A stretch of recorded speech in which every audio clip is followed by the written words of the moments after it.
PKICS کے plate form سے Andy Khan ایک دفعہ پھر آپ کی خدمت میں۔ ناظرین، پروگرام شروع کرنے سے پہلے ذرا یہ ویڈیو ملاحظہ فرمائیے۔ یہ جو صاحب ہیں، جو ٹھیکیدار صاحب تھے، یہ انفارچونیٹلی اس شہر کے ناظم بن گئے۔ اور یہاں ایک بڑی انٹرسٹنگ بات ہے جو میں تھوڑی سی سیاست بھی کو ریلیٹ کروں گا۔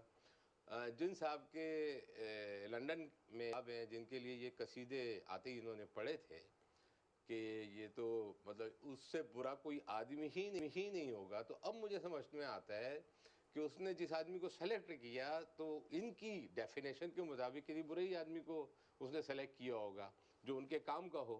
بہرحال تو پھر یہ ہوا کہ انہوں نے نہیں، لیکن یہاں اس کی وضاحت کریے یہ جو پیسے آپ نے کہا کہ کراچی کے ترقیاتی پروجیکٹ سے پیسہ چوری ہوتا رہا، پیسہ نکالا جاتا رہا، کیا یہ پیسہ نکال کے تو لندن والوں کو پہنچایا جاتا رہا؟ جی لندن بھی گیا ہے اور ملیشیا بھی گیا ہے، اپنا کٹ الگ کر کے ملیشیا۔ میں اس میں نہیں جانا چاہتا پرسنل چیزوں میں۔ نہیں، آپ کو بتانا پڑے گا ڈاکٹر صاحب، آج آپ نے اگر راز سے پردہ اٹھانے لگے ہیں تو پوری بات بتائیے کہ لندن والوں نے لگایا تھا تو لندن والوں کو حصہ بھی جاتا رہا۔ جی جاتا رہا، ظاہر ہے لندن والوں کو جاتا ہوگا حصہ۔ وہ سب سے بہت چہیتے تھے۔ مطلب مجھے یہ اتھارٹی نہیں تھی کہ میں ناظم سے پوچھوں کہ ناظم تم کیا کر رہے ہو۔ میں ریکویسٹ کر لیتا تھا کہ بھائی ایسا کر لو یار، تو کبھی ذرا زور سے کرتا تھا ریکویسٹ، زیادہ پوش کرتا تھا تو مجھے لندن سے فون آ جاتا تھا کہ بھائی صاحب آپ کیوں انٹرفیئر کر رہے ہیں، تو میں چپ ہو جاتا تھا۔ جی ناظرین، ویڈیو آپ سب نے دیکھی۔ یہ تھے الطاف حسین صاحب کے سلیکٹ کیے ہوئے، ان کے منتخب کیے ہوئے، ان کے پسندیدہ، ان کی مرضی کے گورنر سندھ، سابق گورنر سندھ ڈاکٹر عشرت لباد صاحب۔ اس کلپ کے اندر بہت ساری چیزیں ہیں، مگر دو چیزیں بہت خاص ہیں جن کے اوپر گفتگو کرنا چاہوں گا۔ ایک، کراچی کے ترقیاتی پروجیکٹس میں سے چوری ہوتی رہی اور پیسہ ملک سے باہر جاتا رہا۔ دوسرا کہ یہ شخصیت جب پاکستان واپس آئی تو اس نے الطاف حسین صاحب کی ذات کے بارے میں کچھ قصیدے پڑھے۔ بات ہو رہی ہے ڈاکٹر مصطفیٰ کمال کی، اور ڈاکٹر عشرت العباد کے جو کامنٹس ہیں وہ سننے سے تعلق رکھتے ہیں کہ جیسا وہ تھا ویسے ہی لوگوں کو اس نے سلیکٹ کیا۔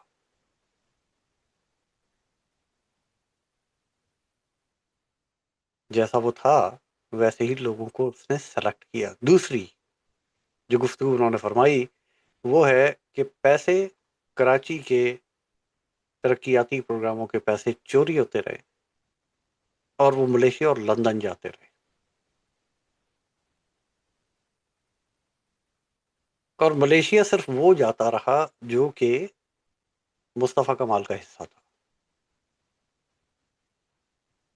ظاہر ہے کہ مصطفیٰ کمال جو کہ الطاف حسین صاحب کی مرضی کا میئر تھا، اس دور میں ناظم تھا اس شہر کا، اس کو لگوانے والے الطاف حسین صاحب تھے، اس کو ٹکٹ دینے والے الطاف حسین صاحب تھے، اس کا حصہ الطاف حسین صاحب سے زیادہ تو نہیں ہو سکتا۔ تو لندن کتنا پیسہ جاتا رہا؟ یہ سوال میرا ان دونوں شخصیات ہے کہ مصطفیٰ کمال بھی بتائیں کہ وہ لندن کتنا پیسہ بھیجتے رہے، یا ڈاکٹر عشرت العباد کے لگائے ہوئے 2017 میں لگائے ہوئے الزامات کی وہ تردید کر دیں، جو کہ انہوں نے ابھی تک نہیں کی۔ 9 سال ہونے کو آ رہے ہیں، یہ 9 سال پرانا انٹرویو ہے۔ 9 سال پہلے جو الزامات لگے، مصطفیٰ کمال صاحب اس کی تردید بھی نہیں کرتے، اور نہ ہی لندن سے اس کی کوئی تردید آتی ہے۔ تو اب آپ اندازہ لگائیے کہ صرف اور صرف سوشل میڈیا کے اوپر بیٹھ کے چند لوگوں کو گالی دے دینا، انہیں برا بھلا کہہ دینا، آپ کے قائد کو سچا ثابت نہیں کرتا۔ اچھا، اس انٹرویو کے اندر ایک چیز اور تھی جو کہ اس کلپ میں نہیں ہے۔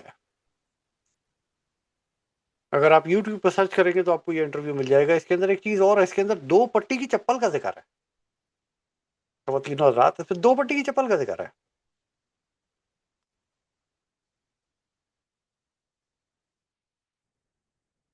کہ 2 پٹی کی چپل میں آیا تھا. مجھے حیرت ہوتی ہے کہ میں کوئی پچھلے 30 سال سے یہ 2 پٹی کی چپل 2 پٹی کی چپل 2 پٹی کی چپل سن رہا ہوں، اور بہت لوگوں کے بارے میں نے یہ سنا. ایم کے اور بہت سارے ایسے لوگ ہیں جنہیں میں جانتا ہوں جو کرائے کے مکان میں جب اس تحریک میں شامل ہوئے تو کرائے کے مکان میں تھے، آج بھی کرائے کے مکان میں ہی رہ رہے ہیں. میں ایسے لوگوں کو بھی جانتا ہوں کہ جو جب اس تحریک کا حصہ بنے تو اپنے والدین کے گھر میں رہ رہے تھے اور آج بھی اسی گھر کے اندر رہ رہے ہیں. ہاں، مصطفیٰ کمال صاحب ضرور ڈیفنس پہنچ گئے، چند اور لوگ پہنچ گئے. کچھ لوگ ایسے بھی ہیں جنہوں نے کراچی اور پاکستان سے باہر پراپرٹیز بنا لی، مگر پراپرٹیز بنانے والوں میں سب سے بڑا نام تو الطاف حسین کا ہے. تصور کیجئے 120 گز کا پلاٹ. اب اس 120 گز کے پلاٹ کے اوپر کتنے کمرے بن سکتے ہیں؟ مشکل سے 3، جس میں سے 2 بیڈ روم ہوں گے، ایک ڈرائنگ روم ہوگا، یہ بیٹھک کہا جائے گا اسے، پھر ایک چھوٹا سا صحن، کچن، غسل خانہ اور بیت الخلاء. اتنا ہی بن سکتا ہے نا 120 گز کے پلاٹ میں. اب اس تصویر کو ذرا غور سے دیکھیے، غربت کی اس داستان کے اوپر نظر دوڑائیے.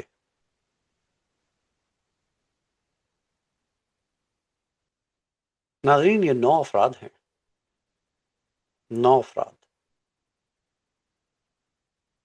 اور 9 افراد کے اندر 7 بچے ہیں.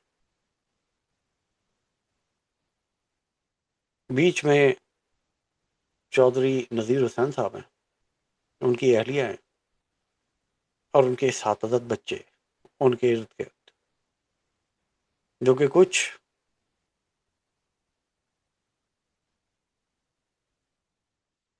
چھوٹے ہیں اور کچھ بڑے ہیں. تو اندازہ لگائیے 2 بیڈ روم اور 9 افراد، جس میں سے ایک کمرہ تو ماں باپ کا ہو گیا، باقی 7 بہن بھائی ایک کمرے کے اندر. اس قدر غربت کے اندر کیا 2 پٹی کی چپل بھی نصیب تھی یا ننگے پیر آیا تھا؟ کبھی کسی نے سوال پوچھنے کی زحمت کی کہ جو ننگے پیر آیا تھا وہ آج اربوں کی پراپرٹیوں کا مالک کیسے بنا پڑا ہے؟ اچھا، ایک اور تصویر دیکھیے. ہاں، اس تصویر کو غور سے دیکھیے. یہ تصویر دیکھ رہے ہیں آپ؟ ہونڈا 50. اس تصویر سے آپ سب واقف ہیں. یہ ہونڈا 50 کے اوپر جو شخص بیٹھا ہوا ہے، جس کے رجنی کانت کے ہیئر سٹائل کے ساتھ وہ ہیرو بننے کی کوشش کر رہا ہے، کیا یہ موٹر سائیکل اس شخص کی ہے؟ رجنی کانت کے ہیئر سٹائل والے کی؟ جواب ہے نہیں، یہ موٹر سائیکل صاحب کی نہیں ہے. کبھی آپ کا اتفاق ہو شکاگو جانے کا تو ان کے بڑے سوتیلے بھائی میاں وہیں ہوتے ہیں. جی، سوتیلے بھائی، صحیح سنا آپ نے. ان کی والدہ کے پہلے شوہر سے تھے وہ. یہ سچ انہوں نے کبھی نہیں بتایا ہوگا، یا آپ میں سے بہت سارے لوگ اس سے ناواقف ہوں گے تو آپ کے لیے شاید اشمبا ہو، مگر حقیقت ہے. بھائی میاں شکاگو میں ہوتے ہیں، ان سے جا کے پوچھیے گا. بھائی میاں آپ کو بتائیں گے کہ موٹر سائیکل ان کی تھی. اور یہ جو رجنی کانت کے ہیئر سٹائل والے صاحب اس کے اوپر بیٹھے ہوئے ہیں، ان کے پرانے دوست آپ کو بتائیں گے، کراچی یونیورسٹی کے جو ان کے دوست ہیں، ان سے جا کے کبھی پوچھیے گا تو وہ آپ کو بتائیں گے کہ ان کی جیب میں اس موٹر سائیکل میں پیٹرول ڈالنے کے پیسے بھی نہیں ہوتے. یہ بھی ایک حقیقت ہے. پیٹرول بھی اکثر ادھار لیا جاتا تھا، کبھی اس سے پیسے پکڑ، کبھی اس سے پیسے پکڑ، اور موٹر سائیکل میں پیٹرول ڈلایا جاتا. تو وہ عادت آج بھی نہیں گئی ہے. اس تصویر کو دیکھیے گا. جی بالکل اسی تصویر کو. آج بھی پیسے پکڑنے کی عادت گئی نہیں ہے بڑے صاحب کی. آج بھی ڈبہ لے کے نکل پڑتے ہیں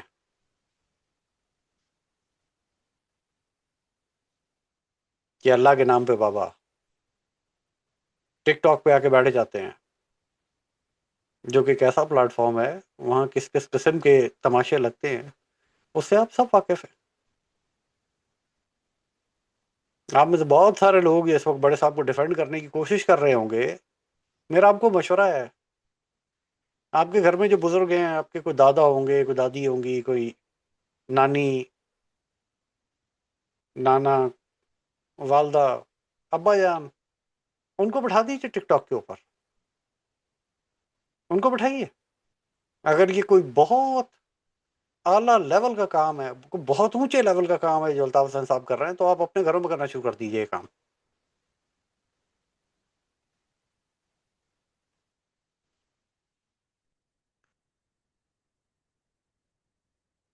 تو جو ادھار لے کے ہونڈا 50 میں پیٹرول ڈال رہا تھا,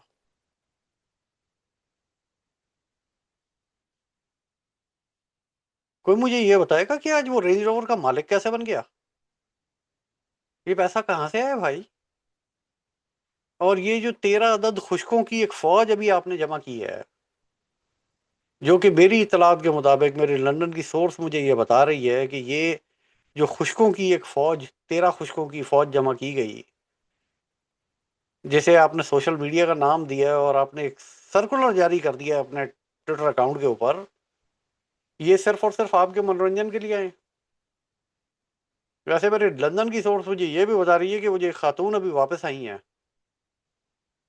ان کو لے کے قاسم اور مصطفیٰ کے بیچ میں بڑی لے دے ہے, اور وہ خوش نہیں ہے. تو امبر نینسی کی واپسی ہو تو گئی ہے, مگر اس کے نتیجے پہ رابطہ کمیٹی خوش نہیں ہے. اور یہ وہی رابطہ کمیٹی ہے جس کے اوپر اکثر الطاف حسین صاحب ISI کا ایجنٹ ہونے کا الزام لگاتے. ایک ٹک ٹاک کے اوپر لائیو کہہ رہے تھے کہ فیصلہ کر لو تم میرے ساتھ ہو یا ISI کے ساتھ ہو.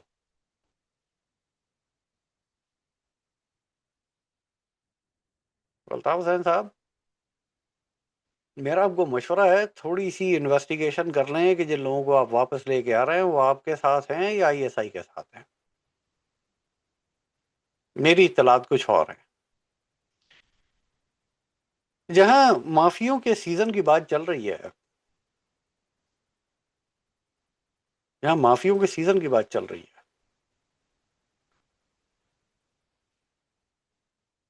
وہاں ایک خبر یہ بھی ہے کہ ہمارے ایک پرانے رفیق جو کسی زمانے میں MKM لندن کو چھوڑ کے چلے گئے تھے اور انہوں نے پاکستان تحریک انصاف جوائن کر لی تھی, میری آج ان سے گفتگو ہوئی تو ان کی گفتگو سے میں نے کچھ ان کے ارادے بھانپے, اور وہ تحریک انصاف سے استعفیٰ دے کے واپس MKM لندن کی اور جانے کے لیے پر تول رہے ہیں.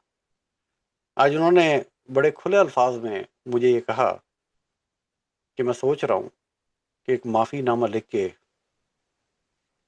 الطاف حسین صاحب کو بھیج دوں. تو میں نے چھانگا صاحب کو مشورہ دیا کہ چھانگا صاحب, اگر آپ یہ کرنا چاہتے ہیں کر لیں, اس میں کوئی برائی نہیں ہے, مگر معافی نامے سے مجھے یاد آیا کہ میری لندن کی سورس یہ مجھے بتاتی ہے کہ جو سوشل میڈیا پہ دعوے کیے جا رہے ہیں کہ پتہ نہیں ہزاروں لاکھوں کارکنان معافی نامے بھیج رہے ہیں, یہ جھوٹ ہے. یہ جھوٹ ہے, اور میری لندن کی سورس کے مطابق